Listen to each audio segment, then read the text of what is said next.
దక్షిణ మధ్య రైల్వే శబరిమలకు వెళ్లే భక్తులకు గుడ్ న్యూస్ తెలిపింది. ప్రయాణికులను దృష్టిలో ఉంచుకొని 26 రైళ్లను ప్రత్యేకంగా నడపనుంది. నవంబర్ 17 నుంచి డిసెంబర్ 2 వరకు సికింద్రాబాద్, కాచిగూడ, మౌలాలి, కొట్టాయం, కొచ్చి నుంచి ప్రత్యేక రైళ్లను నడపనుంది. శబరిమలకు వెళ్లే అయ్యప్ప భక్తులకు దక్షిణ మధ్య రైల్వే గుడ్ న్యూస్ తెలిపింది. ఈ రోజు నుంచి మండల మకరు విలక్కు పూజ ప్రారంభం కానుంది. అయ్యప్ప మాల వేసిన భక్తులు స్వామిని దర్శించుకోవడానికి వెళ్తూ ఉంటారు.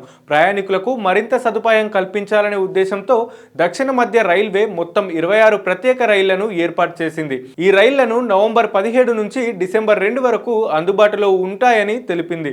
సికింద్రాబాద్, కాచిగూడ, మౌలాలి, కొట్టాయం, కొచ్చి నుంచి ఈ ప్రత్యేక రైళ్లను నడపనుంది. మెరుగైన సేవలను అందించేందుకు ఇదిలా ఉండగా కేరళ ప్రభుత్వం ఇటీవల స్వామి అనే చాట్ బాట్ ను కూడా విడుదల చేసింది. శబరిమల స్వామిని దర్శించుకునేందుకు వచ్చిన భక్తులకు మెరుగైన సేవలు అందించేందుకు స్వామి పేరుతో కొత్త చాట్ బాట్ ను తీసుకొచ్చింది.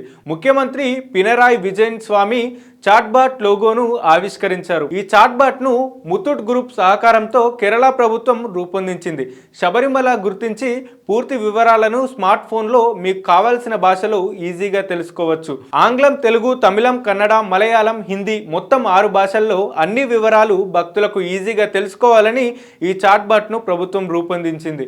శబరిమలలో పూజల సమయం, దర్శన సమయాలు ఇలా అన్ని వివరాలు తెలుసుకోవచ్చు. వీటితో పాటు విమానాలు, రైళ్లు, స్థానిక వివరాలు, పోలీసులు, అటవీ శాఖ వివరాలు కూడా ఈ స్వామి చాట్ బాట్ ద్వారా తెలుసుకోవచ్చు. యాత్ర ప్రారంభం కావడంతో ఇప్పటికే ట్రావెన్కోర్ దేవస్థానం అన్ని ఏర్పాట్లను పూర్తి చేశారు. భక్తులు ఎలాంటి ఇబ్బందులు కలగకుండా దర్శనమయ్యే విధంగా ఏర్పాట్లు చేశారు.